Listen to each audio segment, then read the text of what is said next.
Hey Dougie, how you going, man? Just here with a whole bunch of people, come out to talk about you, tell stories. Don't worry, man, I'm not going to tell any of the good ones. But yeah, man, so many people here, dude, it's crazy. So, but we're here having a laugh, just enjoying the night, talking about you, remembering all the good times, and can't wait to get out there and have another one of these with you. Take it easy, brother. Hey D-Dub, how you going, man? Here tonight down in Poole Stadium, you'll see later there's a lot of people here sitting on this bit of junk, but yeah, it should be a good night. Middlo's here and everyone else you know, so no doubt share a few stories and whatnot. But yeah, I'll see you, I think you're in the States right now, so I'll see you in a couple of days, man, and cheers, bro. Ladies and gentlemen, I'm delighted to announce the Middlo's Open House. Didn't seem to me like the right title for tonight, so we did actually change it, and what I can do is welcome you to Middlo's Open Mouth.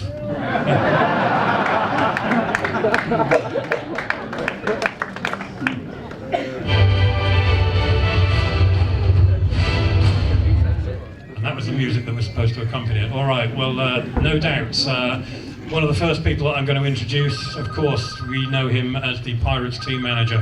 He's been a rider, he's been a Great Britain team manager, he's done just about everything in Speedway, and tonight he's going to tell us some of those secrets and some of the stories. I had a little session with him a couple of days ago, and I can promise... All right, it's a family do, folks. I had a discussion with him a couple of days ago, and I can tell you that the stories are equally thrilling, surprising, and humorous as well. Ladies and gentlemen, please give it up for our team manager, Middleditch.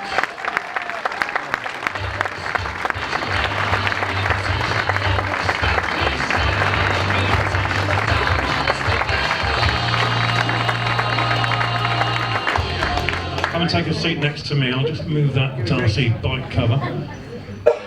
Neil's going to help me out. Of course, it's not just Neil that's here. We also welcome the man who's going to captain the Pirates in 2016. Please put your hands together for our Captain Fantastic, Davey.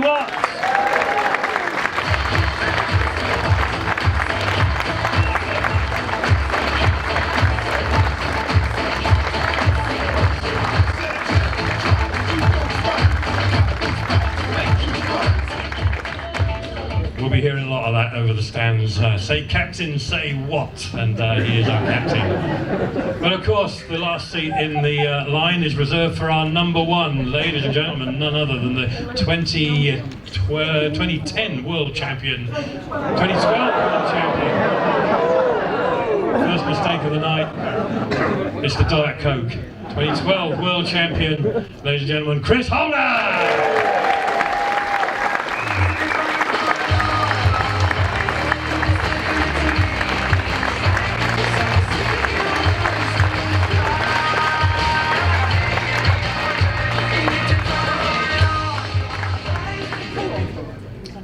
Yeah, Neil's saying, get that Coke away. It might infect his Jack Daniels if it's too close. Neil, I've made a few notes about our chat the other day, but before we get into all of that, ladies and gentlemen, I do want to draw attention to something, and it's absolutely no coincidence that these three guys are sat here tonight, because for me, these are three guys, on a serious note, we know what tonight is all about, but for these three guys, they did something superhuman back in August. When the news hit about Darcy, they were there, they were at his bedside. It was the worst possible news that that young man could have received, and for these guys, as friends of the guy, it was the worst possible news that they could have as well. I would like to pay tribute to them. Ladies and gentlemen, please put your hands together and stand for the three guys that put superhuman effort.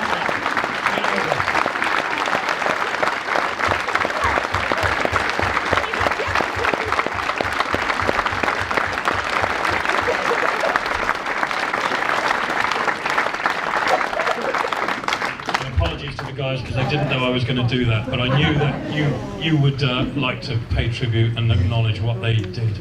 And in fact, we'll start in that position, because first of all, what I want to do is just get a little bit from Neil about the latest. If you want to pick up that microphone, actually, Neil.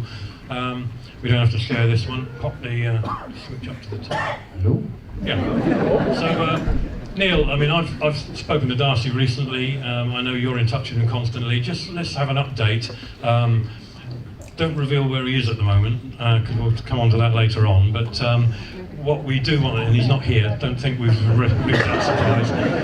Oh, he's here. He's here. No, let's have a little update as to how Darcy is getting on. Yeah, well, obviously everybody knows, Darcy's gone back to Aussie, which I think was, with the weather we're having at the moment, it was just dreadful for him over here. The cold was really affecting him. But he went back home with Lizzie, and they're sort of settled in at George's dad's place at the moment. But just recently, he's moved to a new rehab centre with a lot of other young guys who are in similar situations to himself, and he's made some very good friends there. And those of you who follow him on social media will see that he's got a smile on his face, which is great to see. He's working really, really hard. We all know it's a long, long road, but he just seems so much happier where he is now, and it's just great to see. Chris, I'm going to ask you just to pick up the mic on that one as well, because I know you're in touch with him probably almost daily. Certainly week to week you keep close contact. Again, from your perspective, big improvement really, and from what we've seen in the pictures, what I love to see is the fact he's put on a bit of weight and he's starting to look like the old Darcy. Yeah, exactly what Neil said. He's moved to a really good place, good rehab centre with a lot of young people in there, and he's coming a long way. He's making big improvements, getting stronger, and he's smiling, which is the main thing. And he's really happy there, and Liz is looking after him, and he seems to be getting things organised for himself. And we speak, a few times a week at least, and he's still his normal self, joking around and whatever. You wouldn't even know if he was in that position, but he's doing awesome. Lizzie's looking after him over there at the moment as well. She's doing a fantastic job.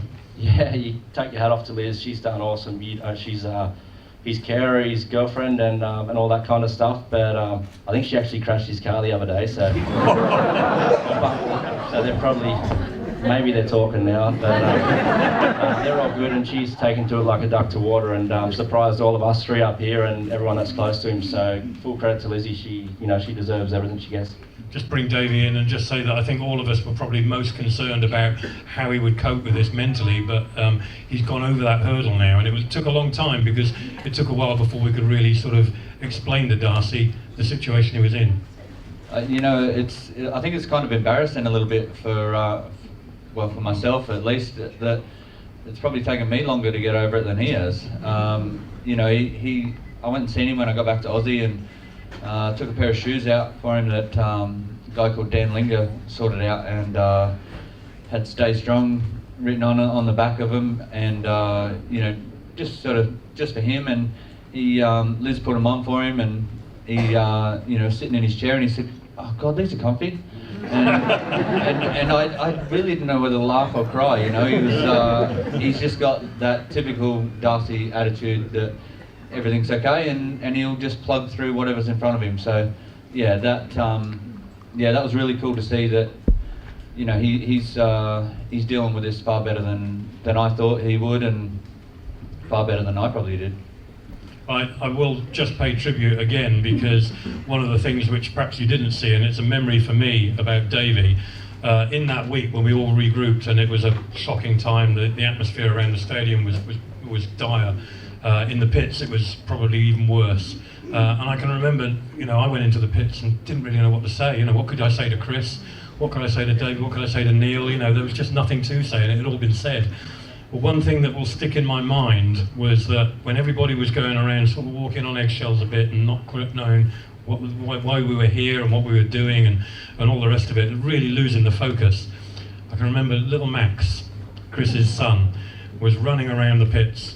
And it was almost like Max was oblivious to it, and Davey was the one that was playing with Max in the pits and saying, "Come on, Max," and having fun with him. And I don't know what that was doing to Davey, but for me that was something very, very special indeed. Just seeing the way that Davey was interacting and pushing that to one side, a very human moment there for a second. All right, well, everybody has rallied round, and I'm going to sort of start off. I'll ask Neil about some of the things that people have done, but there's couple of things which I wanted to bring to the table and start the stories off, if you like. And I promise we're not going to dwell on this, and we're going to get light-hearted. But one of the things, Speedway riders sometimes get a bit of bad press about being maybe, self-centered, whatever. And there's a couple of stories that I just want to bring forward, and the first one actually concerns Darcy. And I can remember with Darcy, he was due to get a presentation from the RAF. And incidentally, many thanks to Stan and Val for organising tonight and getting tonight. They put the idea forward, and it was their initiative to get us all here. So again, big hand to Stan and Val.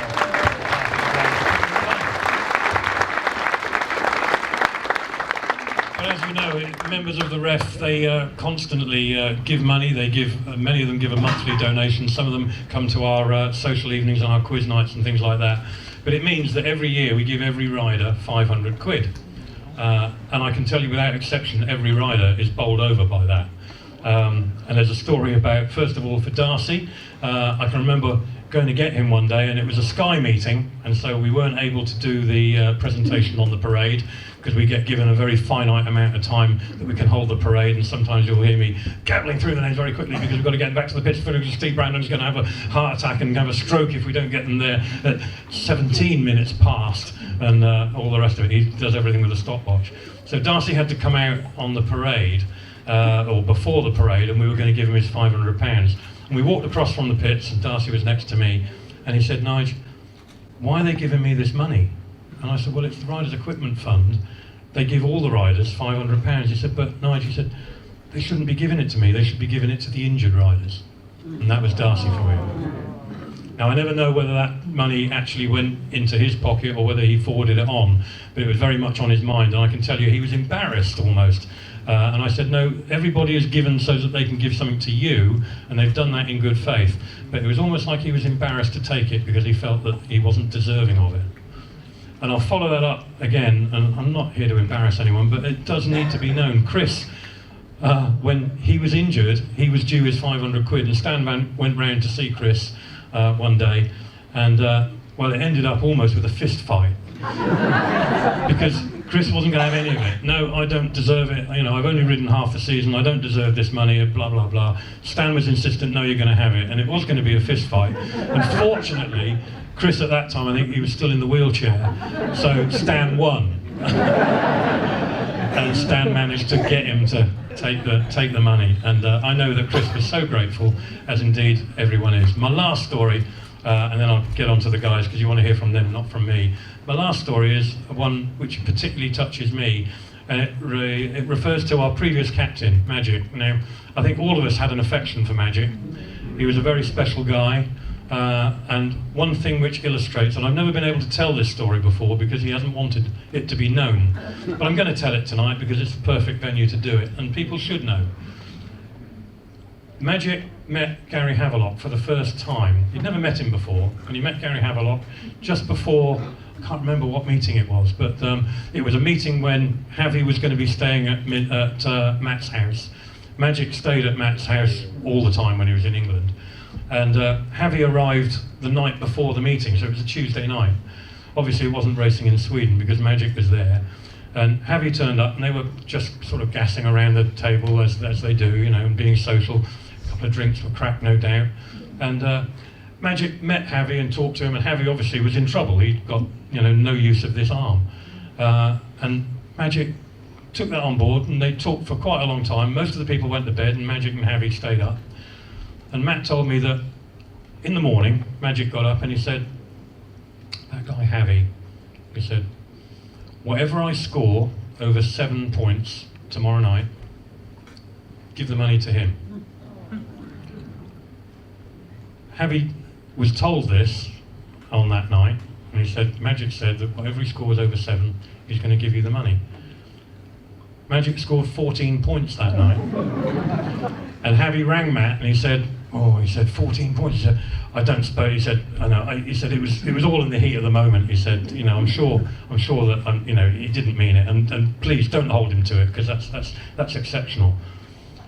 What he didn't know is that Magic had phoned Matt 10 minutes before and said, You haven't forgotten what I said, have you?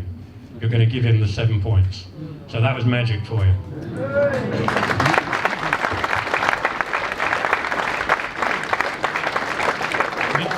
Now, something I didn't know, Middlo's just told me, so the update to that, he actually said, will you tell us? No, she said give him all the money for the 14 points.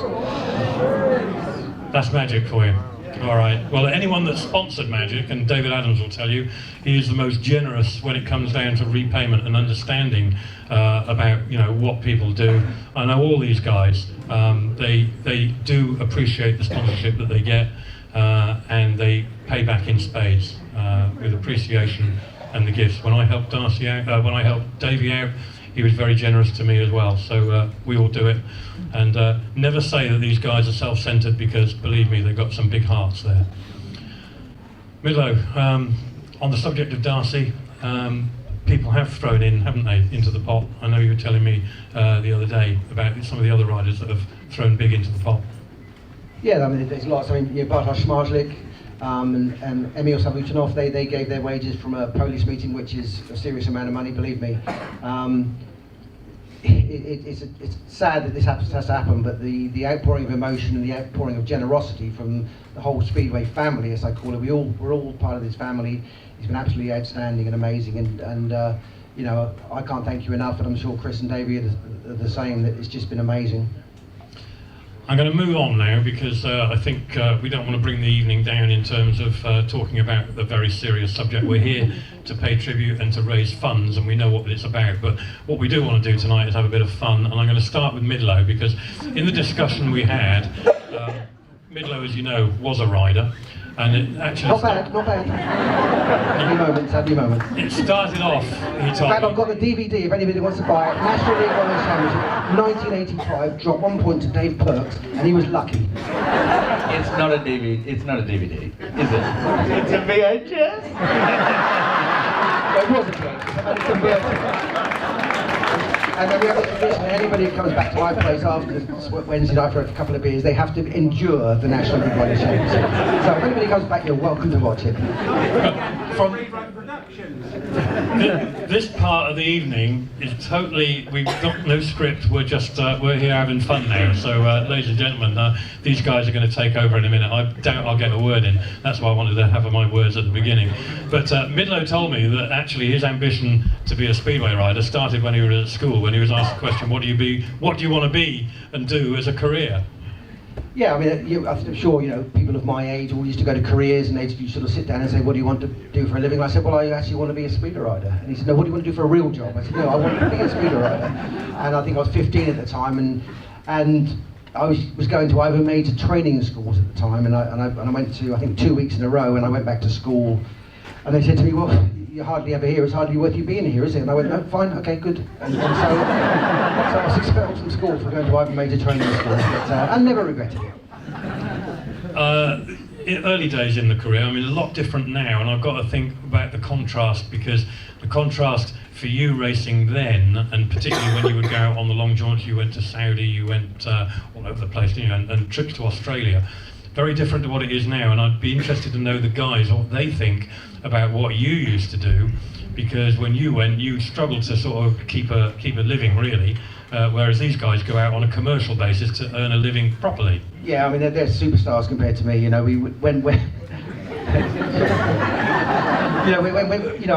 I did a few foreign meetings, not leagues like these boys did, but we did the occasional meeting on the weekend, and turn that phone off. You of all people. I'd race here on a Wednesday night, get back home, do the bikes, get up, probably not even go to bed, drive to Dover, Dover's a Brugge ferry, drive to wherever, to Austria, Czechia. It would sort of be a 5. You get emotional, you two. it would be literally a 5-day, 6-day trip to do that. Whereas these boys, it's like for them, it's catching a bus. Chris. Well, it is. I mean, yeah, but it is easy. Yeah. Drive 1,000 miles for a meeting, and score 1 point. Yeah, only because somebody packed up. Chris, just tell us now. I mean, the difference now. Your schedule. Well, the money was a lot bigger back then. That's why they were going so far to get it. We've got to do all these meetings to get any money. But yeah. 110 meetings the most I ever did. 112 meetings. How many bikes did you have? One, probably. No, 3. 3. Giving you to look after. No, obviously it's a lot's changed. We're doing a lot of meetings as well, but there's a lot more. You know, we fly a lot everywhere pretty much, and have 2 bases really. A base in England with a van, and a workshop, and a base in Poland, and a van and a workshop there. So we're doing a lot of meetings. You know, it could be up to, I think, one year in 2010 I probably did about 115 meetings. 3 more than me, yeah? I earn half as much as what Middlo got for them. Yeah, it's busy, but that's the hardest part. I think is travelling. It's good to fly 2 hours and get there, but you know, we're up at 3, 4 o'clock in the morning, and then sort of on and off sleeping in the van, on the plane, in the van again, and then back home, trying to eat in between, and it wears you down. But if you're organised, not pretty good, it can be all right, and I'm just working that out. Davey, what's the diet like on the road? Oh, diet. We experience a lot of hot dogs. So did I. There's we've also seen the effect. The diet thing's it's pretty hard work. You know, it's there's always someone yelling at us to eat healthier and whatever, but you try and eat healthy at midnight when you're on a motorway. It's a pretty skanky looking sandwiches and some 3-day-old fruit there. So there's not a lot of options, but McDonald's is always a safe haven, isn't it? You know what you're getting. It's horrible, but you know what you're getting. It's just the way it is, isn't it? You've got to spend your hard-earned on something, I suppose. So. Well, that's all we can afford. I mean, back in Middlo's day, he was having steaks, but we just have the Maccas. I'm crying in my Coke already. Happy meals and stuff. They've invented them. Poor old Ronald wasn't even born. One McDonald's in Wimbledon. Have you ever tried to take the van through the drive-through? Does that fit? Yeah. But, I mean, there's been incidents, you know, no doubt. But we're regulars, you know. We know the system now of how all that works. And they know you. Unfortunately, there's one down at Ringwood, and the lady knows my order. So that is a bad deal. Yeah, that's pretty bad. Middlo, we spoke in our promo. We said that you've worked with some big names, the biggest names, and you said to me the other day that you actually say to riders, it's one of the things. Perhaps, I don't know. Do you guys respect him because he's worked with these guys? Is that something? Of course they do. Does it gain respect? Yes. Yeah. Middlo says yes. These guys may tell you something different, but I mean, clearly, the likes of Ricardson, likes of Lauren Havey, we mentioned Greg Hancock, and I'm going to start with Greg Hancock because, of course, you were very much a player in bringing Greg to Poole. Yeah, that's right. I mean, at the time that season, we were sort of struggling a bit, I was out in the Czech Grand Prix, and Matt said to me, can you have a quick word with Greg and see if perhaps he would be interested in coming over and doing a few meetings for us towards the end of the season. And it didn't look like we were going to make the playoffs, but I've known Greg a long time, but even before he came to the UK actually. And I went up to him in his van. He was getting changed after the GP, and I said, Greg, how do you fancy coming and riding for a Poole for a few meetings? I said maybe half a dozen or whatever. It doesn't look like we're going to make the playoffs, but if you can, that'd be great. Give us a bit of a push. And he said, well, let me think about it. So he did, and obviously the rest is history. But Greg was at the time.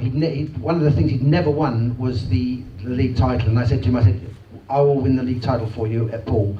And I remember when we walked out, when we won the title, and I said to him, told you? And he went, yeah, you're right, Middlo. And that was the one title he hadn't won, and he was chuffed to bits, and I'm so pleased that he won it with the Pirates. Yeah, give it a round of applause. You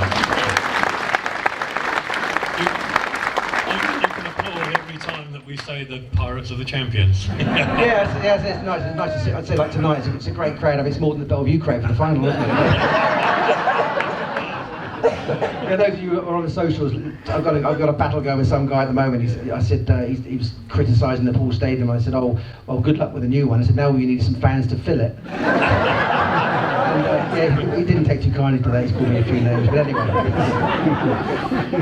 You talking about Greg reminds me of a story from my own memory about that particular occasion when he came to Poole, because I was on holiday at the time, and we'd taken a UK holiday, and we were in Newcastle, my wife and I was driving across the Newcastle Bridge, and my text went off, and it was Matt, and Matt said, "We've got Hancock, but he hasn't got a visa, can you help?" So yeah, I had a hasty night. Fortunately, I got the laptop with me, which had all the things I needed. A few phone calls, and a very incandescent wife saying, "Are we actually eating tonight?" But I had all of you guys in mind, and Middlo and the rest of them thinking, "I can't let this down, I've got to do it tonight." And the rest is history, as we say. It did take a little bit longer than we'd hoped, but he got here, which is the main thing. Another rider I'm going to bring into the conversation, Tony Rickarson. You can't overlook Tony. And again, a couple of things that you were talking to me about the other day regarding Tony, and in particular, when Tony finally, I mean, Tony was part of the family almost at Bailey House, and when Tony finally announced that he was going to stop riding here, not altogether, but when he first announced that was tough going, wasn't it? Yeah, that's right. I mean, you know, many of you know me from years gone by, and Bailey House has always been a home to many, many riders, and Tony lived with us for a number of years. And as you say, I mean, getting towards the latter part of his career, again, I think it was in Prague actually. I mean, after the GPs, Tony had the big bus, which I'm sure many of you saw, and you know, he would always, you know, when he won a Grand Prix, he'd hold a press conference, all the press would be in there, and he'd have we always had plastic glasses that you couldn't see through them, but they were sort of, looked like they were full of Coke, and it was about that much JD, and the rest was Coke. GP mixes, he called them. But no, there's a particular incident I was talking about, is saying he called me in one day, and I always used to stick my head in the bus and say, you know, well done Tony, another Grand Prix win, brilliant, blah, blah, blah. And he just said, he saw me stick my head, and he said, yeah, hang on a sec, Middlo, and all the press were in there interviewing him, and he cleared everybody out the bus.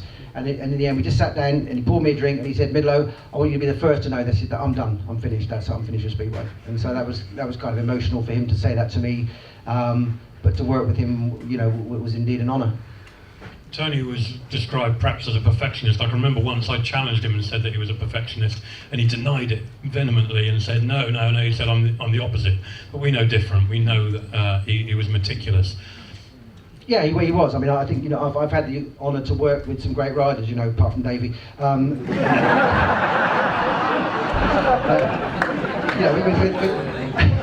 no, I've worked with many, many great riders, and I always, I never reached the heights of Chris. I did reach the heights of Davey, of course. But to work with, I always use Tony as an example, you know, having worked with him and been to a lot of meetings with him, and just see the way he operates, and I think a lot of people can take stock from what Tony did. I always use him as an example and say I never reached the heights that he did, or Chris or Davey, but I know what it takes to get there. I didn't have it, I'll be honest, I didn't have it, but I've been with people who did have it, and then I try and pass that knowledge on to the younger guys. And you know, it's flattering sometimes. Even Chris comes to me and says, "Yeah, Middlo, do you think my bike sounds good?" Shit, I haven't been on one for 25 years or more. But you know, the thing as a manager, I often say it's people management. It's, you know, I like to tell them what they want to hear. You know, I'd like to think I am a bit knowledgeable about the sport, but it's quite flattering when they do come to me and ask me, "How's the bike sound? You know, what do you think? What do you think?" So yeah, it's great. Davey, you rode through the Rickarson era with Poole, if I remember rightly, or certainly nearby. And to me, there was always a bit of an aura around Tony in the pits, looking from the outside in, if you like. It was early days for me then, because I'd only kind of just come on as a fledgling with Rerun Productions at that point, and I was always a little bit nervous. And people had a little bit, he had an air about him. But I always noticed that if Tony wasn't in the pits, the atmosphere was slightly different. It was a bit more relaxed, but people did respond to him.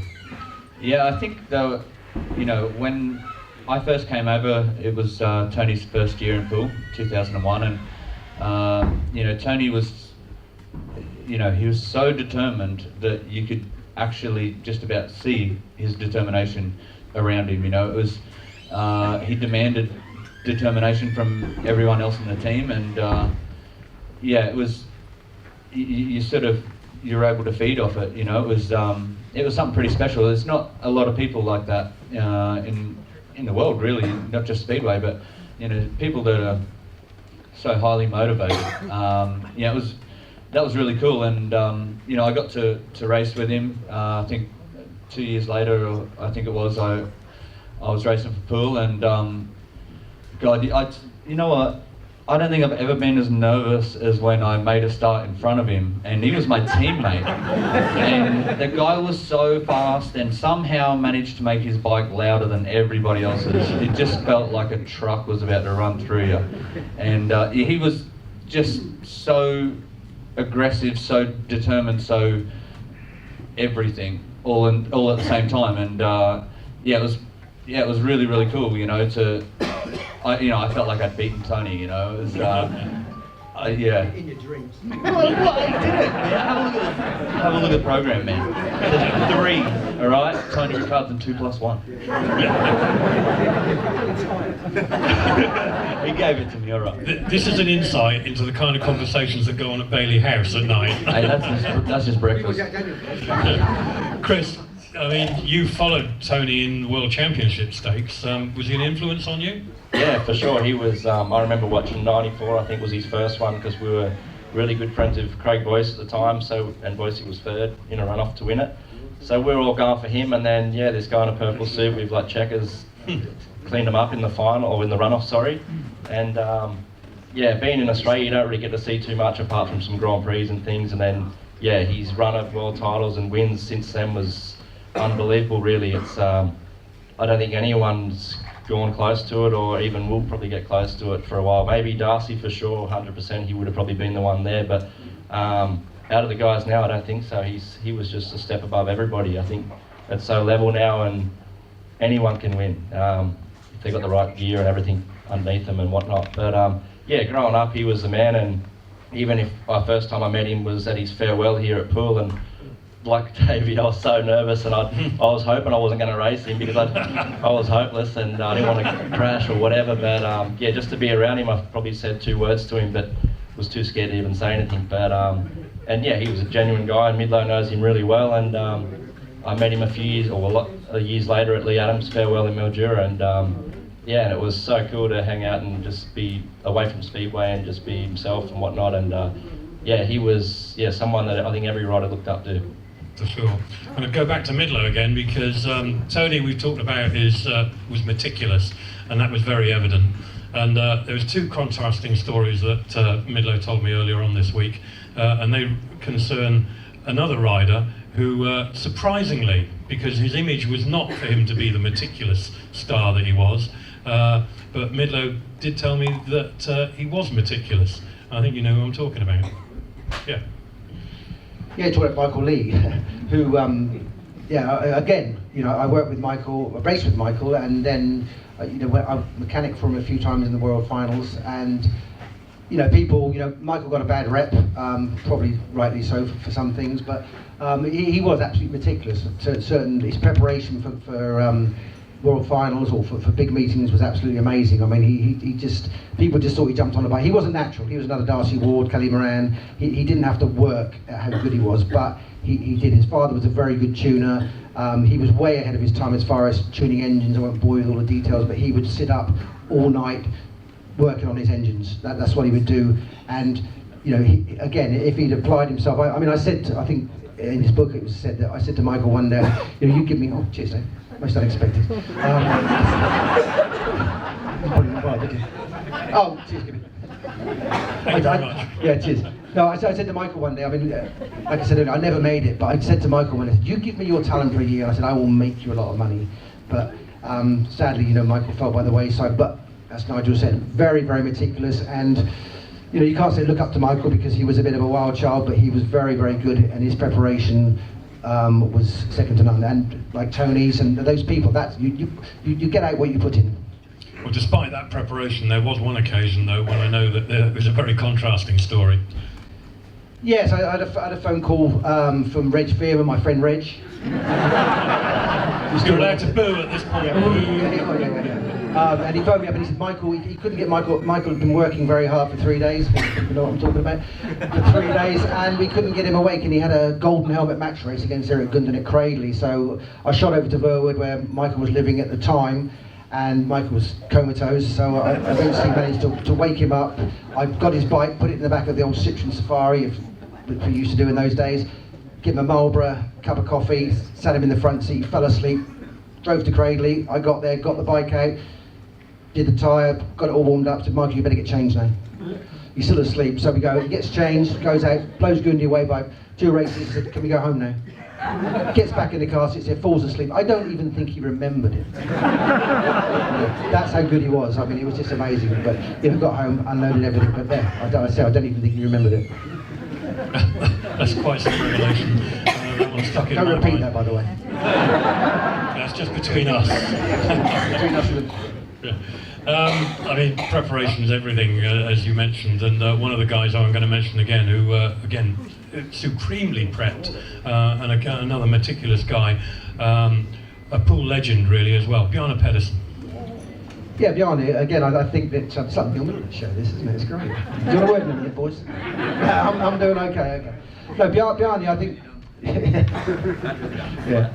No, I think Bjarne, I mean, he was a Poole pirate through and through, but again, I talk about the naturals, Michael Lee, Kelly Moran, Darcy and people like this, they're naturals, he never had to work at it, but Bjarne worked so hard to be as good as he was. I mean, he was Danish, but his style was never spectacular. No, any Danish in here tonight? No. That's lucky.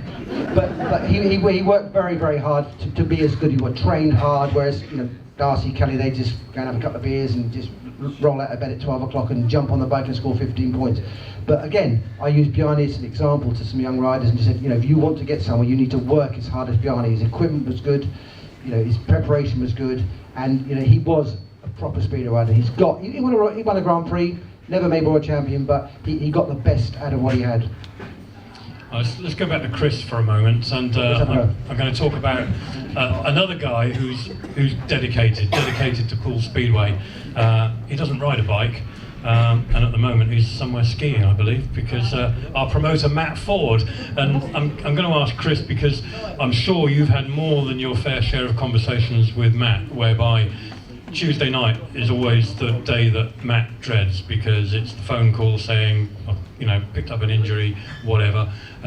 So how does Matt take it? And perhaps another question, we'll go to that in a minute, but the other question is, do you actually tell Matt sometimes what you get up to out on the water and on the motocross bike? I mean, is that a little bit kept secret? No, not at all. We put it everywhere. Rub it in. But no, he actually, when I managed to do myself a bit of a injury there a little while ago and broke my collarbone mucking around in a paddock on a motocross bike, and he was the last one I rang, because when I've got to ring Poland and Sweden because they're a bit serious, and I thought, Matt's my mate, he'll be right. And then I just said to him, hey mate, he's like, oh good. I said, you want the good news or the bad news? He's like, oh, what's the bad news then? I said, well, I've just at hospital, I've got a broken collarbone. And he's like, you're joking. Well, what's the good news? I said, 2 weeks, I'll be right. I actually came back in a couple of weeks or whatever and crashed in the first race in turn 3 here, and that put me out for another couple of weeks, so it wasn't that great. But he's more of a mate than a boss, you could say, to all of us. And yeah, we tell him everything, he knows everything that we get up to, and he just sort of shakes his head and goes, you ride them bloody bikes for free, but you want paying to ride these things. But, so we ride motocross for fun. But I've never worked with another club, fortunately, in England, so apart from the Isle of Wight, which he was involved in anyway.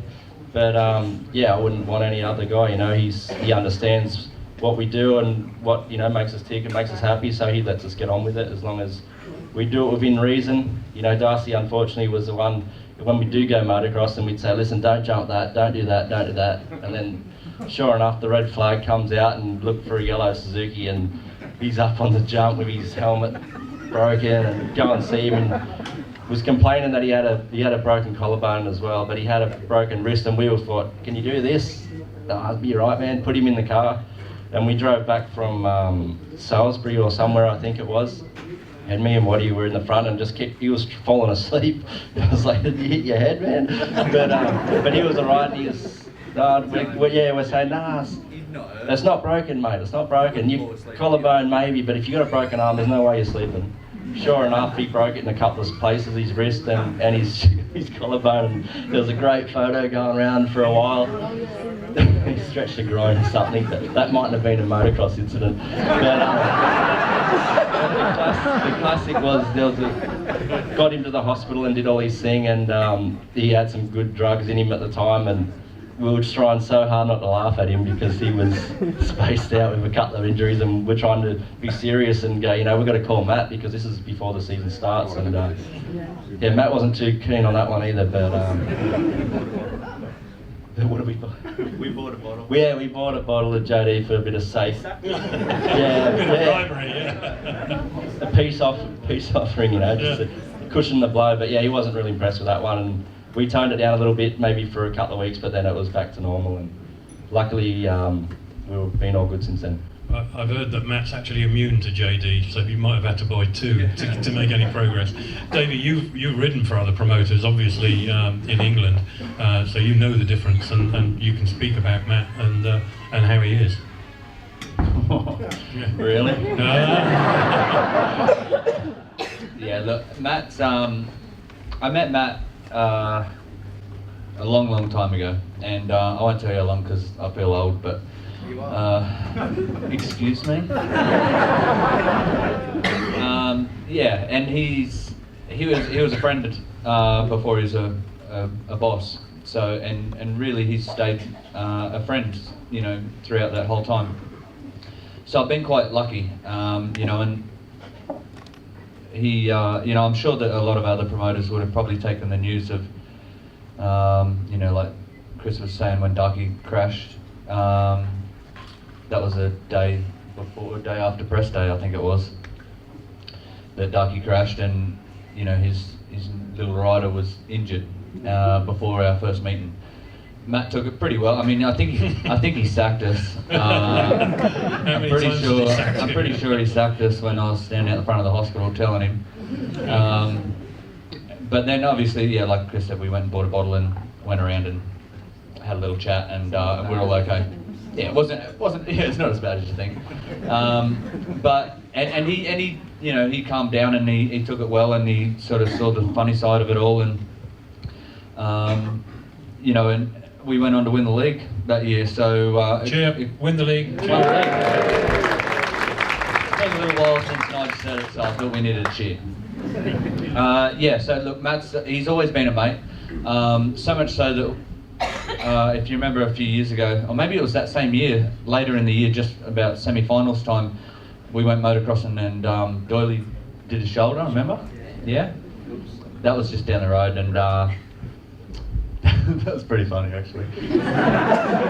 But anyway, that was another one where I had to make a phone call to tell Matt, and but yeah, I was the captain, you know, you got to call him. So, alright, so I called Matt and said, but it was one of those ones where, you know, when you got like idiots standing around you laughing and you can't help but laugh at the same time. So I'm trying to tell Matt that semi-final time, Doyley's out injured because he's just done his shoulder and he's cartwheeled down the motocross track, and I'm laughing at the same time. So he thinks I'm joking, which made it even worse because then I had to hang up on him and then call him back a couple of minutes later, all serious, you know, calm myself down and tell him dead serious that, yeah, no, actually Doyley is injured and he's gone to hospital.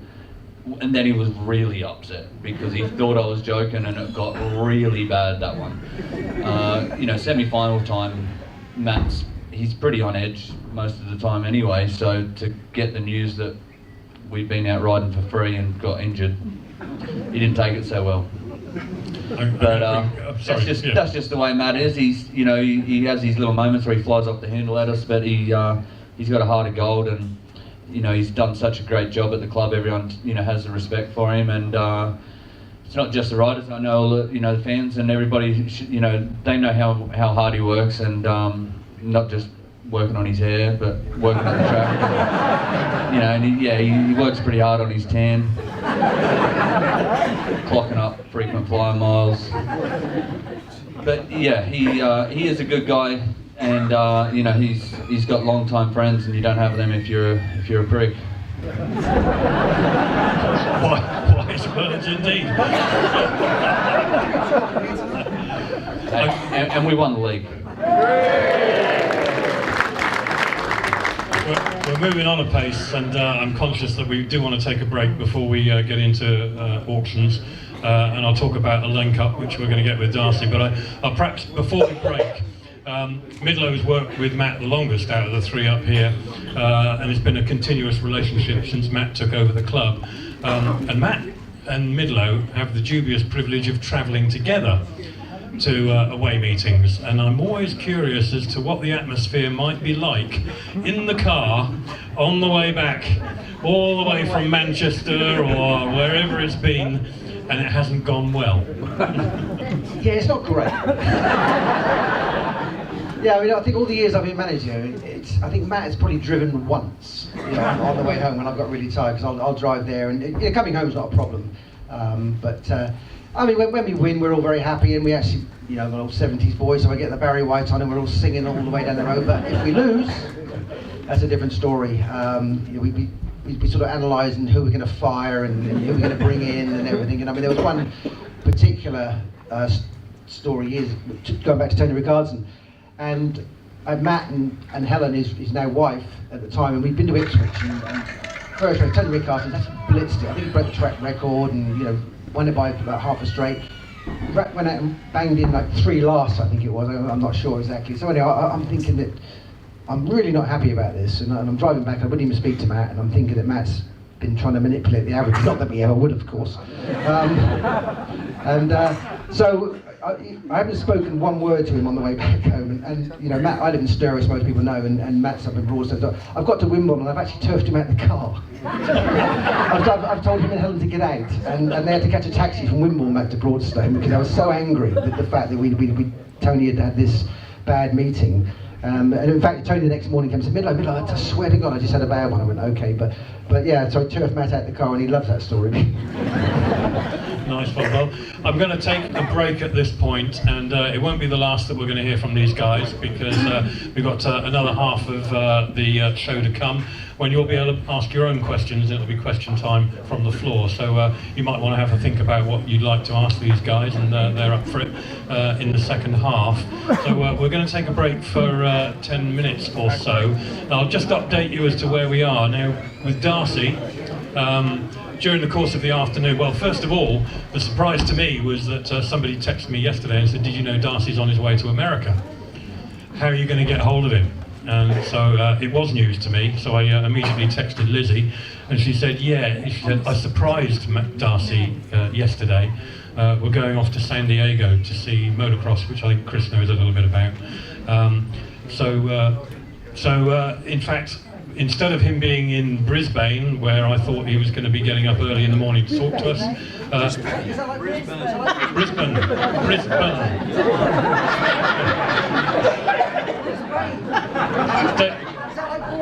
I can remember. Is it like Nidge?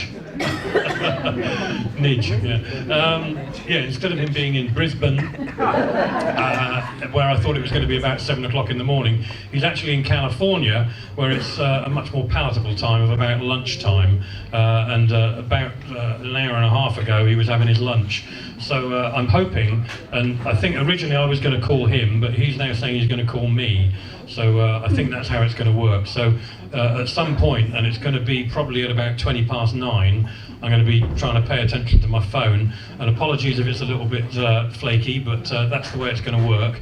And we'll plug him in and we'll try and get talking to him. And I'm certainly hopeful that it's going to be a whole lot different to the last time we had a public conversation. And I'm also going to try and hook Chris and Darcy together. Because I know Chris is going out to see him on Friday, and they're going to go to this motocross together, I believe. So yeah, you might have a little word, and we'll be party to how you guys communicate with each other. So looking forward to that. In the meantime, if you want to go back to the bar, as I say, I'm going to try and pull this back together again in about 10 minutes because we've got a lot to get through. So thanks to the guys for now. Give them a round of applause, and we'll be back shortly.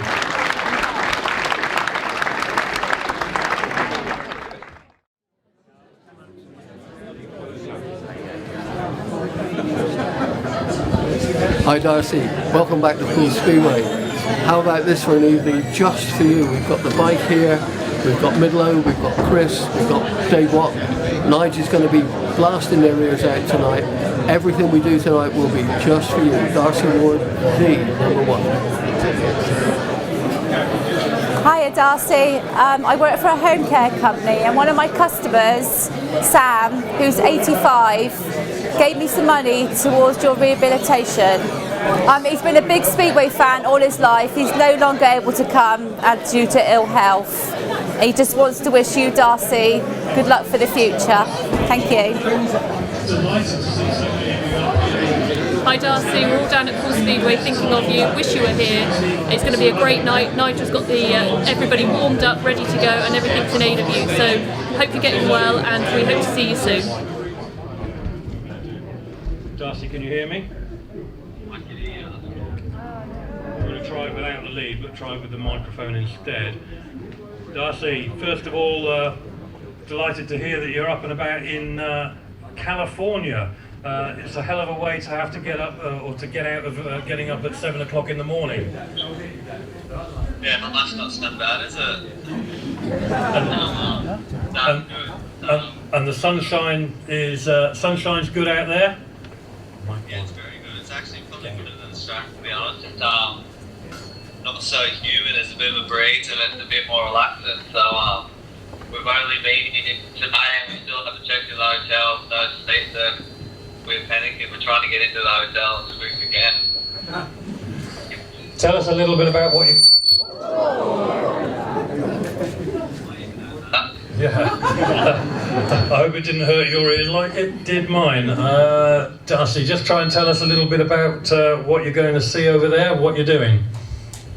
Yeah, I didn't know until yesterday, but Lizzie had planned a trip to come over here and see the Supercross that in San Diego, and then some drag racing with Hancock on Friday, and I think Chris is there tonight. Chris is flying over on Friday and coming to the Supercross and hanging out for the weekend, so super pumped on that. And then just chilling out in San Diego for 5 days. Yeah, looking forward to it. It's been a hard couple months, but it's a bit nerve-wracking the flight and all that, but it's finally good to have some time off, and all courtesy of Monster Energy, of course, you know, such good people. That's an awesome job for Monster Energy to do that for you, and it's just what you need, I guess. Yeah, I guess so. I've been so deep into rehab and trying to buy a house that I don't even have time to see me mates, to be honest. The weekend comes and me and Liz try to spend a bit of time together, and then I'm going to go see my mates, haven't seen them all week, which normally when I'm home, normally other years I'm with them every day, so it's a big change, but yeah, it's good. All right, well, I guess Lizzie's looking after you this week. Oh, Lizzie looks after me every day, mate. We know that for sure. And you're in good spirits. It's good to hear. Look, I'm going to give you over to your buddy Chris, who wanted to have a quick word with you. I know he's coming to see you, and we're going to have a listen in as well, so keep it clean. D-Dub, what's going on? Yeah. There's about 5 people here, so you're alright. I'm just standing in the corner, like, looks so dodgy, but how's the flight and stuff, man? All sweet? Yeah, sweet. Oh, didn't sleep on us. I've been awake bloody 27 hours. Yeah, righto. Where are you now then? Are you in with Hancock or? Yeah. Nah, we're in San Diego. We were just waiting for the hotel, to be clean and stuff, and she just brought the key out then because I'd already complained 4 times. Yeah, I can't sit in this chair any longer. You complaining? You kidding, man? Oh, you got any G-rated stories you could tell anyone or what? What have you been up to? They're not listening, it's alright. I was hanging out with your 2 rap-name brothers this weekend. Yeah, it looked like a quiet one anyway. Oh, they're terrible, man. Standard wits. At each other's throat, and then you throw Brady in there. Oh man, it's all free. Perfect. Funny, Oh, I'll see you in a couple of days anyway. Yeah, sweet, keen. Get ready because I'm picking you up in a weapon of a car. Oh, I've heard rumours. Believe the hype anyway, believe it.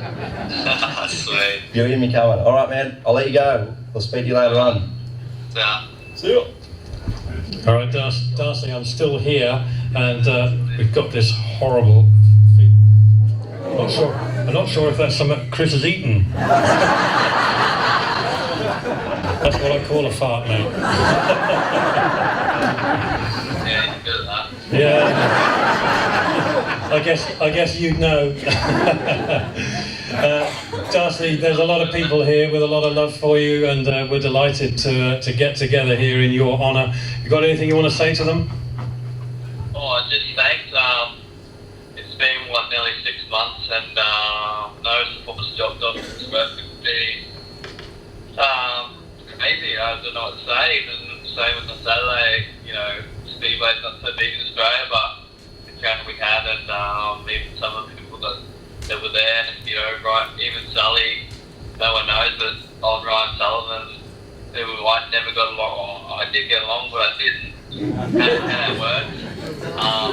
He's been helping me buy a house and help me make the right decision in my future and stuff like that. So things like that, and obviously the fans in England and on my Facebook and Twitter is just some days if we put stuff up, I just can't keep on with it and stuff. So cheers everybody for coming tonight, and another night that supports me and helps me in my journey ahead. So I hope to see you this afternoon.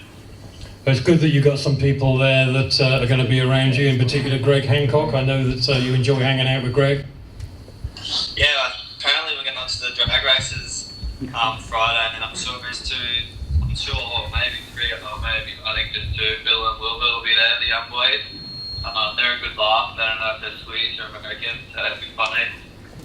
But I look forward to hanging up, seeing old Green. He makes a smile to me. Darcy, it's great to hear you're in good spirits. We've got an auction to take place again in your honour. We've just sold one of your bits of Middlo's bought loads of stuff from your garage, mate, and it's all going for it's going for a few quid anyway. So don't worry if when you get back here and you have a look, it's empty. Don't be surprised. But we raised a few bob and we've had a few drinks on the proceeds. Oh, well, that's the main thing. You can count on Middlo, mate. Darcy, thank you so much. I know you've gone without a night's sleep. You haven't slept for 24 hours. So we're going to let you think about getting back to bed, and just wish you a happy trip, a safe trip. And it's just great to have you in good spirits and hear from you. Thank you so much for taking part, Darcy.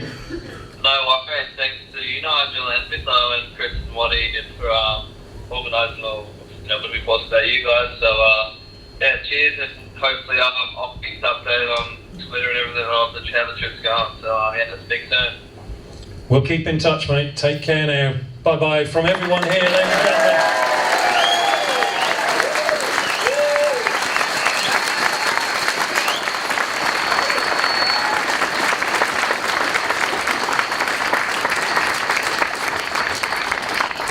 Chris was lying, there's more than 5 of us here. All right, that's it, ladies and gentlemen. Thanks to Darcy for taking part. I'm going to just go back and try and turn this down a bit so we don't get the feedback. I will just highlight a couple of raffle prizes. If you haven't got any tickets yet, it's worth doing. We've got a £25 voucher for hair treatments from Ego. We've got lots and lots of goodies. Thank you, Giles. We have a family ticket for the Isle of Wight Speedway, which can be redeemed, a free family ticket for Isle of Wight, and 2 adult entries to the first meeting, Poole versus Coventry, on the 16th of March. Thanks to Matt for donating those for the raffle prizes tonight. If you're ready, guys, can we reintroduce our panel of Neil Middleditch, Davey Watt, and Chris Holder.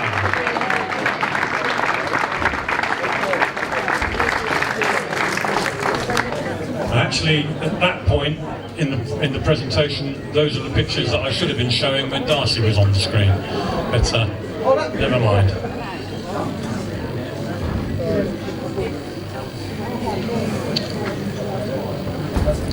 Actually, Darcy did send me some new pictures, which were taken only, I think, last week.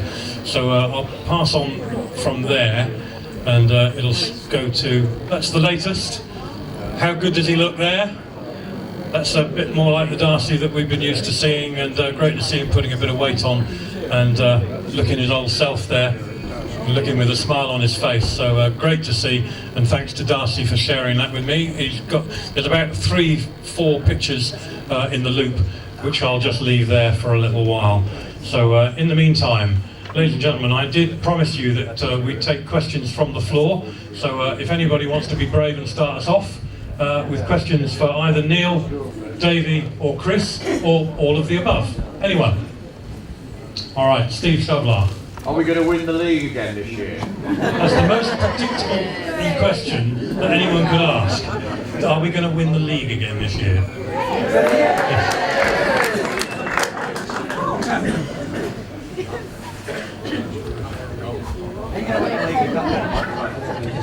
Try again. Hello. We're in. So who's Steve? Who are you asking the question? Me? Of course we're going to win the league. Stupid. That's a waste of a question. No, well, Matt always has tried to assemble a team that will win the league, and we always have Davey Watt. It's nice to have like a talisman. It's like having a little lucky monkey, isn't it?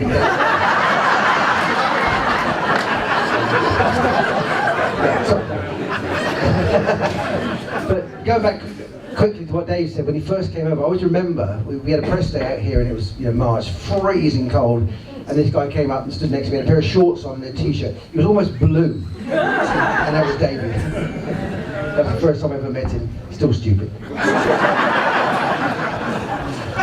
All right, from the most predictable question that anyone could ask to anything else. These guys are open for it. No, I'm not going to take the piss out of you if you ask another predictable question, I promise. Don't be shy. Yes? Question for Chris. What's the best rider you've ridden Against, well, I'm going to have to say Darcy. I didn't race him many times, and we probably about 50-50 overall wins, so I'll have to go back and count that. But no, obviously Darcy, he was pretty special. He came here as, young and pretty ruthless, and left pretty ruthless too. But no, he sort of was like a bit of a brother, really younger brother. That he didn't have a car license really until last year, if that's still anything. And he still drove.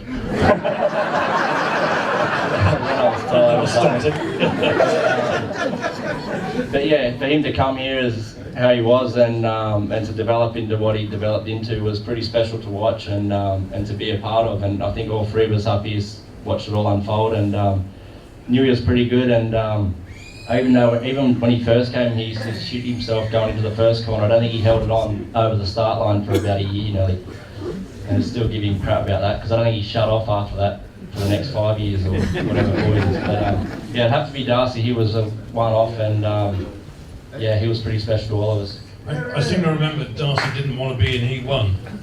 Oh, he whinged at a lot of stuff. I would do that. It was too wet. He had a lot of engine failures, and then I'd ask him, "What's up?" He'd go, "I'm not riding that shit." He did that a lot, but that was him. We spent a lot of time together, and got to watch him grow up and do his thing, and then in the end he pretty much overtook everybody, and we're watching him and looking up to him. So I'd have to say him. Yeah, Darcy.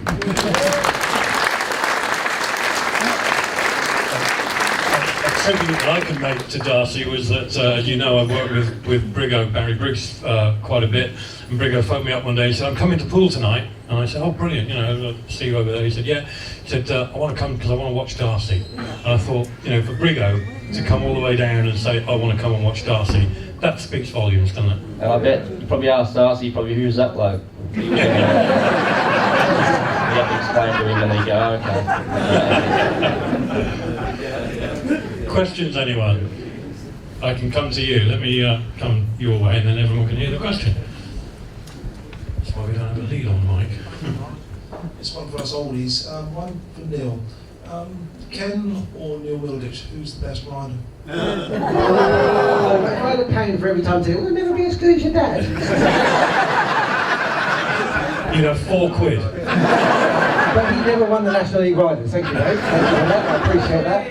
Yeah, I think in the all-time greats, he's actually above me, and you know, but no, yeah, I'd have to say Dad. Really, I mean, I've no pretenses. That was a great rider, but you know, I had my moments and thoroughly enjoyed every single race, every single year I ever raced. But yeah, I'd have to say my dad. I'm very proud of him.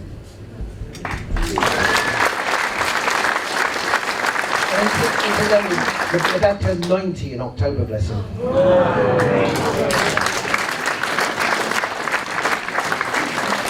The question from me, Neil, is would Dad agree? Would he say he's the best? He's such a gentleman, he wouldn't, would he? No, he was. He was known as a gentleman of Speedway, and the funny thing was, you know, we've all had our dads around racing, and I mean, when I was 16 years old and I couldn't drive, and you know, we'd go to meetings, and back in the days with no mobile phones, and you know, I'd have a bad meeting or whatever, and we'd have to stop at a phone box and phone my mum up, and she'd say, "How do you do?" And he always said, "We haven't spoken yet. We've been." So, but no, he's very proud of my achievements as a rider and as a manager, and I'm very proud of him. Quite right too. All right, Middleditch dynasty. I'm happy to come over and go for a little walk. Say your name. I'm Graham. Graham.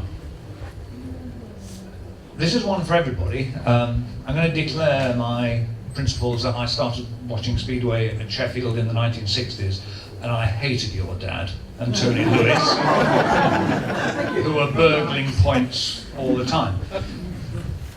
But having watched Speedway at Sheffield for the first time only a couple of years ago at the PLRC, when the track record had gone down to something like 58, 59 seconds in the late 60s. After 4 or 5 heats of the PLRC, the times were up to 64 seconds because the track was as slick as a car pump. We've now got bikes revving to 17,000 RPM, 70 bhp, and yet we're no faster than we were before. Is technology ruining the racing that we all want to see in Speedway, because everybody gets out of the gate, whip, gone, there's no grip, nobody can get round? But is that one of the problems we've got in Speedway, and it not being as popular as it used to be? Oh man, you've opened up a bag of worms there, haven't you? Man, I don't even know where to start with that question. Look, there's so many different ways you can go with that. The Speedway's a traditional sport. You know, we've got a lot of the same things that we had way back when Middlo was riding, and you know, I mean Ken, yeah,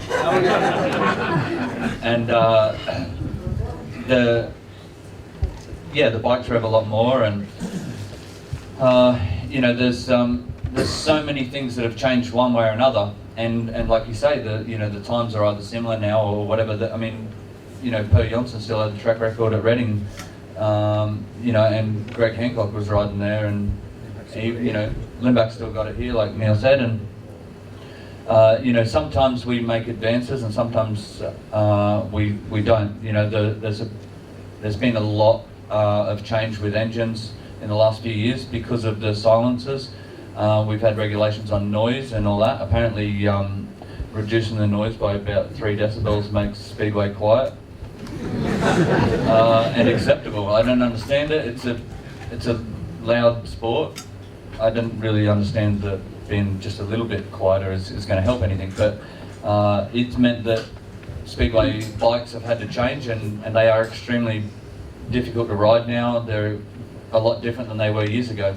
You look back at old videos of Lorem and all them, and like Middlo, and the bikes were all a lot more even back then, and it was all about, you know, how good of a rider you were and how hard you went at it. Now it's all about bike setup, and yeah, it makes it a lot more different. You're making money? Yeah. eBay. eBay's king. Mate, there's so much in Speedway that's changed for good, so much changes for bad, and to try and get back to the way it was years ago, like you say, you know, is just too difficult. There's just so many bits and pieces of Speedway that have spurred off in different directions, and I don't know how to get back to that point.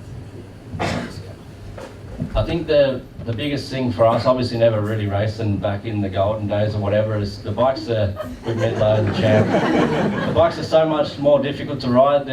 If we had a grippy track, it'd nearly be impossible to race on. I think the best racing comes when it's really slick, like a Bidgosh is so slick, but it's more the shape of the track, and you can either go run around the boards or you can still be on the inside. But if the track's what we call patchy, where it's slick and then there's a berm on the outside, there's 9 times out of 10 you'll be on your backside or it's going to do a wheelie or anything.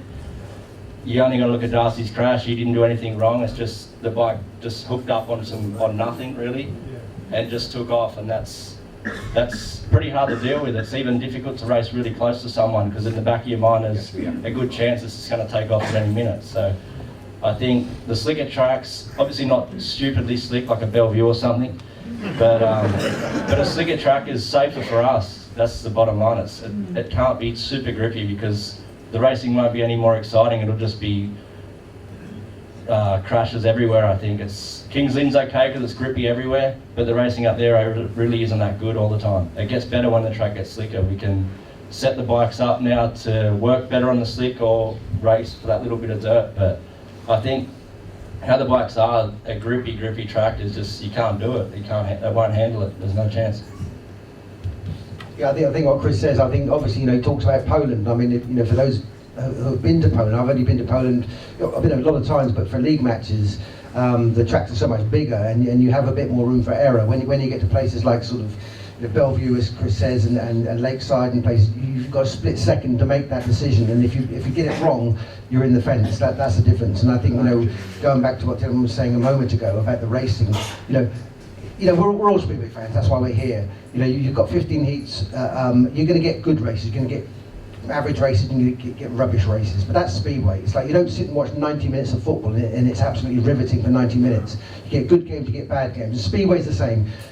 I think we tend to be a bit spoilt at Poole, because we have a great stadium, we have a great fan base, we have and generally we have a great team, and I travel around obviously to all the tracks, and I look at places and I think Poole is great. I mean, I'm very biased because I've been here so long, but I look at other clubs and they'll moan about us. I mean, all you guys are on the social networks, here it's slagging us off, and Matt Ford this, Matt Ford that, and Middlo this, Middlo that, but it's because we want to win. We want to win. We're trying to assemble a team that wants to win. When riders come here, Magic came here, and Ginger and Dak and all these people, and they realised that we want to try and win. And it's not, everybody says, Poole are cheating. We don't cheat. Well, not much. No, seriously, we don't. I mean, Matt will work the rules to not how we want it, but we work the rules to the max. And people also, Matt with his big checkbook, and I'm not going to stand on. I would talk about Matt all day long. He's a great friend of mine. Came from nothing. And he was like all of you guys, and like I was a Poole supporter, and Matt loves this club dearly. And he put his life on the line to run this club. And what he's done is he's given the most successful club in the modern era, the best manager, and that'll be me then.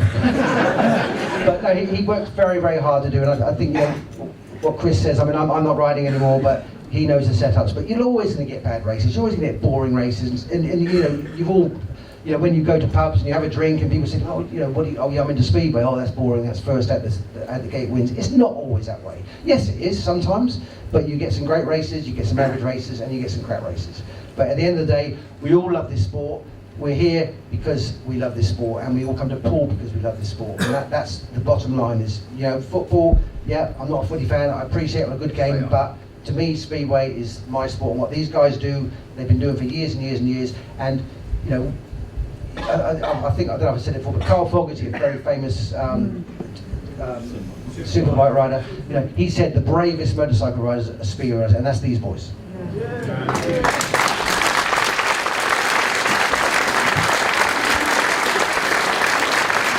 What is that? The bravest guys, some call them nutters. I guess you've got to be a little bit adrenaline pumped. All right, any other questions out there on the floor? Yeah, I've got one over there. Troy?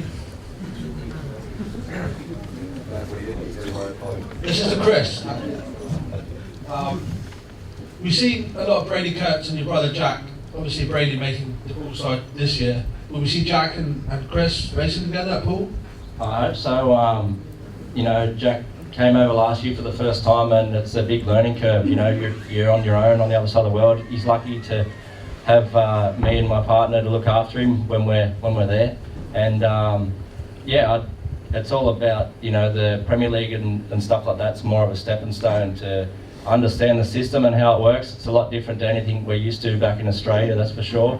And and them paired together are more or less the same as what me and Darcy were, exactly the same really. And I think Brady coming next year, he's going to learn a hell of a lot, being around, you know, Middlo, Waddy and myself, and hopefully all the good things.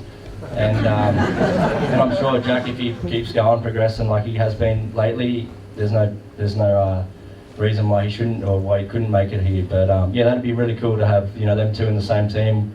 Hopefully we're still around here, and yeah, Middlo looking after us all.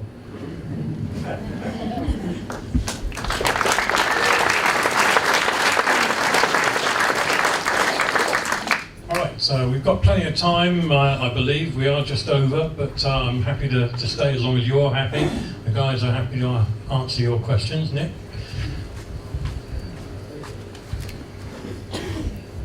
Here's one for Neil. Is that Middlo? Only my mother calls me Neil.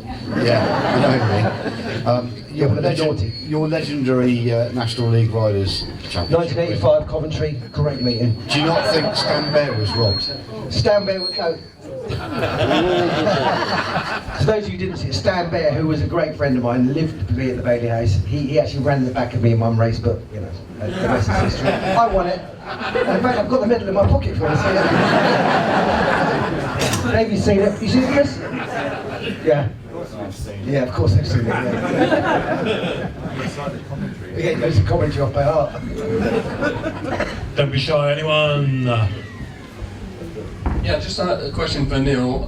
Neil, what do you think of this system with the, I think it started last year with the two youngish British riders coming into each league meeting, and what's your views on that?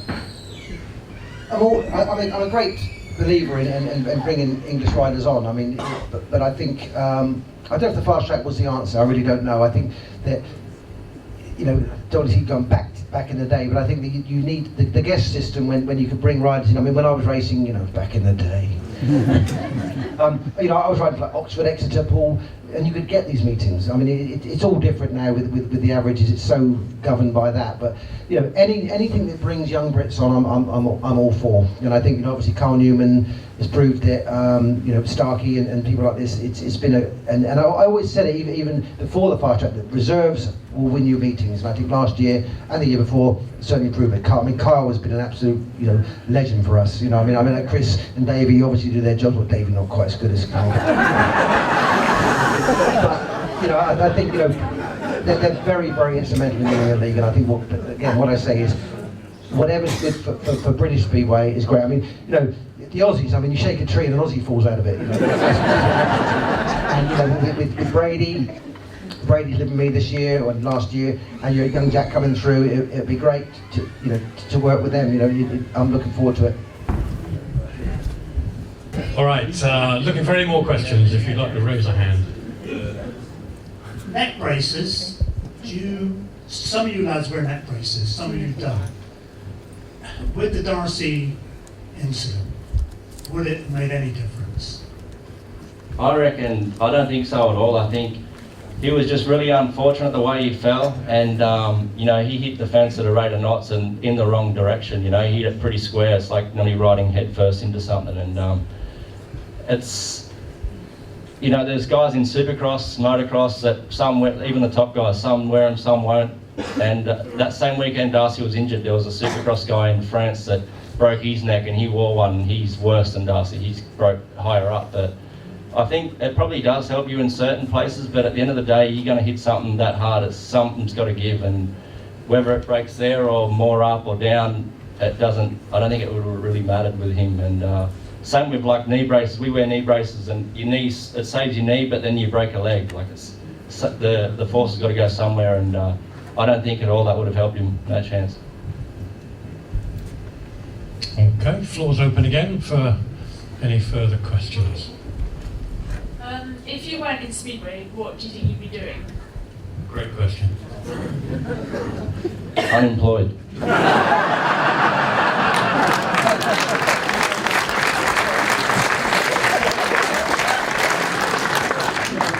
I'd probably be behind him in the line. To be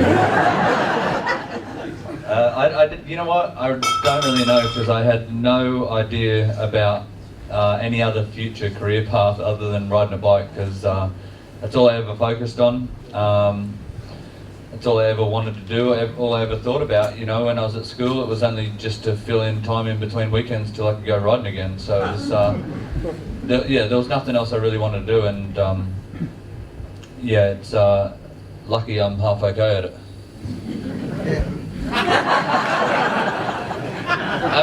I didn't win a National League Riders Championship or anything like that. Well, I was 7 years old, but that's no excuse.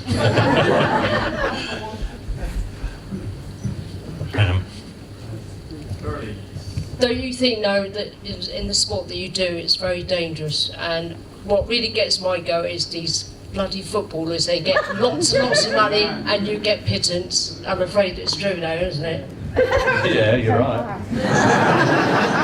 You want to hit Matt up about that? Yeah, look, it's pretty frustrating. You know, when they have a little fall over and they've got to have 6 weeks off, and you know, but at the same time, you know, they're not phased about having 6 weeks off. Where, you know, if we have an injury, we're doing everything we possibly can to get back riding, and we don't get paid to sit on our butts like they do. So yeah, it's frustrating. Yeah, it is dangerous. You know, you grow up knowing that Speedway is dangerous, and you know, I've been called crazy many times. Middlo said it on the way here tonight. So it's, yeah, it's one of those things. But for me, I don't think it is crazy. I just think it's just fun. And I have a ball doing it. You know, there's not a day that I think, oh, I don't know if I want to do this because I'm scared. It's, well, maybe when I go to Bellevue or something with track but I don't have to do that anymore, so that's all right.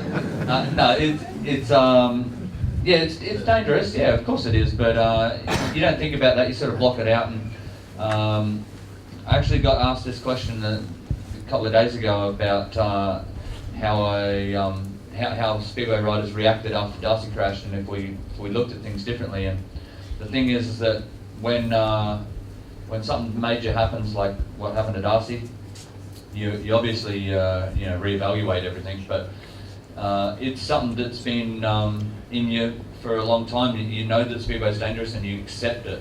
And it's just it's really hard to, you know, accept it at another time that something major happens. But you do accept that it's dangerous, and it's just something that you have to live with. Yeah, I think that's what Davey says. I mean, the thing is, what's happened to Darcy is absolutely, you know, horrific, but it happens. You know, I mean, I look back now, and I've got 11 friends in wheelchairs from Speedway, and in you know, I won a junior championship years ago, and there was Joe and Steve Weatherly, left and right of me, both of them in wheelchairs. I've got lots of friends. It happens. Sadly, it happens, and you know, hopefully it will never happen again. But you know, sadly, it probably will. But you know, what better way to make a living? You do something you love. You know, you travel the world, you earn money. You know, you see the world. It's a great way to earn a living. I mean, it's, you know, people say I never made it to the heights these guys did. Well, apart from Davey.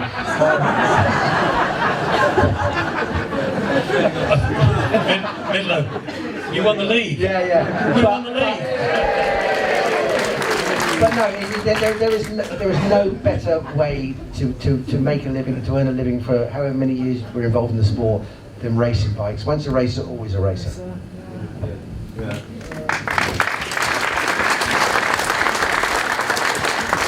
All right. Right, well said. Now, if there's anyone with a pressing question that you want to get done, let's take them on. I'm going to wrap up shortly, but... This one probably could apply to all three of you. You're just talking about how dangerous Speedway is and how you have to do change when something happens. Your parents, does that change your attitude towards Speedway, towards where you race, when you start a family?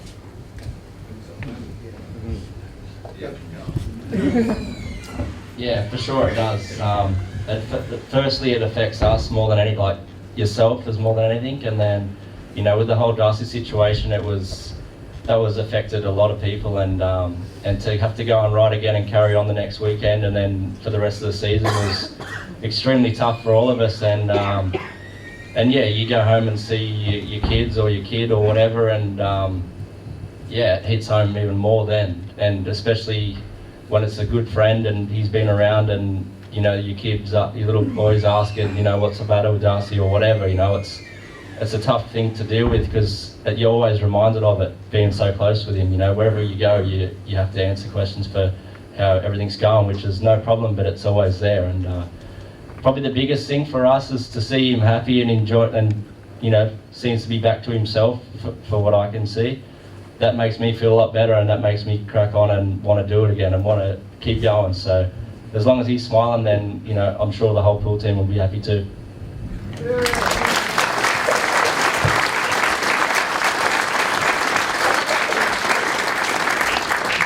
On that note, Chris, I know that it was publicised that Darcy really wants to get behind you for your push for the World Championship this year. And I think that's an absolute match made in heaven, because it's giving him a little bit of something you can share in your glory, hopefully. And obviously it's giving you motivation to do it for Darcy.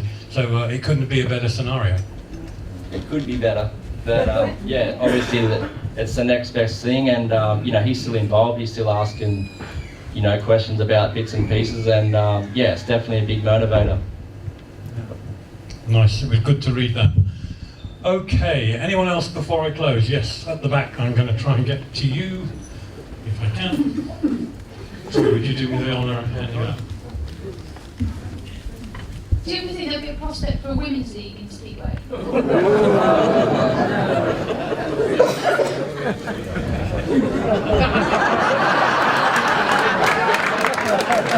Middlo, be careful talking about Davey Watt again. You said the changing rooms would be interesting. No, yeah. Middlo, you're not even allowed to go in with the juniors. Well, like the solid thing. Even Chris runs out the changing rooms when I walk in. He's here again. No, absolutely. I mean, all for one and one for all. I'm quite happy if women want to race Speedway, if they can cut the mustard. Absolutely, I'm not a problem with it. I mean, I think Sweden. I mean, Chris and what's that, Davey? They race out in Sweden. He's driving me home there. Actually, Bart's driving me home. But I think in Sweden they've got there's quite a few women who ride out in Sweden. Denmark has a few, and Poland has... Oh, the mic. You got to be able to do something, can't you? Actually, won a champion. Yeah, I think the Danes have got a few girls that are, you know, on their way to progressing through. There's, I think, maybe two in Poland. There's one from America that came over last year, rode in Birmingham. So, you know, there's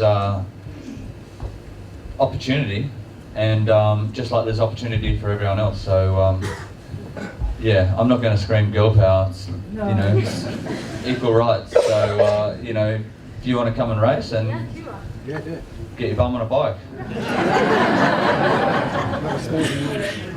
Hey, my bum's fine, all right? Okay, well, I think we're about done for time. We've overrun a little bit, and apologies for keeping you, but obviously for the best possible reasons. And my thanks to the guys for staying for us as well.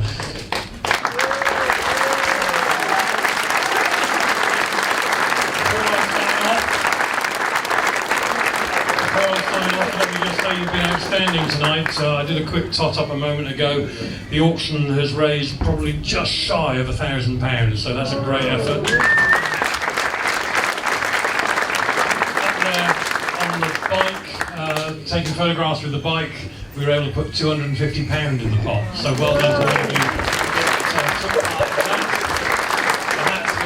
Looking at what you've given over the door tonight, and you've come out in your numbers, and I'm delighted because I think all of us had the little fear in the back of our mind, hope people are going to come. We couldn't sell advance tickets, so we didn't really know what we were going to get tonight, but you've been outstanding in your support for us this evening, so thank you from the bottom of our hearts. On behalf of Darcy, from these guys, I know they want to thank you for turning out for Darcy tonight.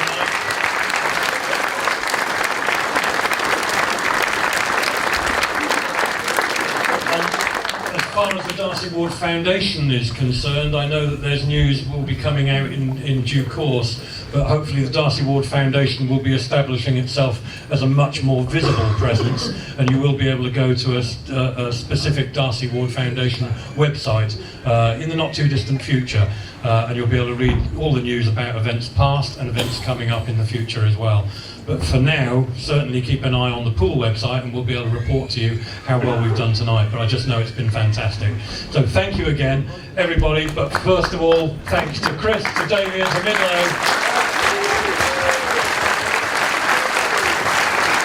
And thanks to Nigel and all his helpers for putting this on. Yeah, big thanks to you too, Nigel. You've done awesome over the years and whatnot, and tonight as well. So thanks.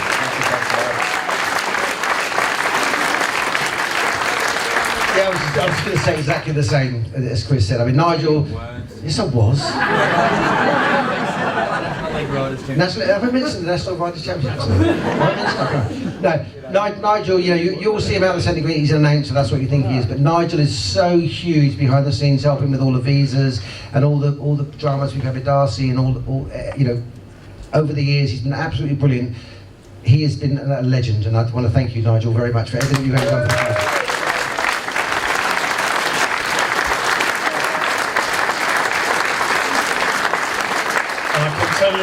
I've loved every minute of it, and it's a pleasure and a privilege. I feel privileged to be part of it. I've followed Poole Speedway for most of my life, well over half my life, and I'm 90 now, so I look good for 90. You're there in 1985 when I won the national title. Yeah.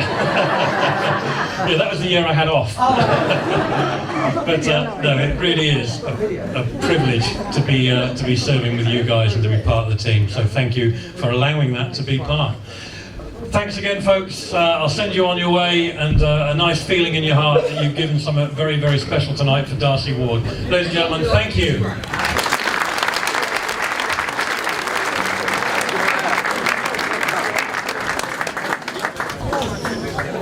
Do you know, we've had a special night here tonight, and something that I'll remember for a long time. Everybody has been fantastic, and we've raised a pot of money for Darcy. We've had great entertainment hearing those stories. The auction alone has raised £1,000. We raised 250 quid just from taking some photographs, and the entrances, well, there was 252 people here tonight, so you do the maths. All in all, everybody's pulled together for Darcy and made it a memorable night. Thank you to everyone who's contributed to make tonight such a success.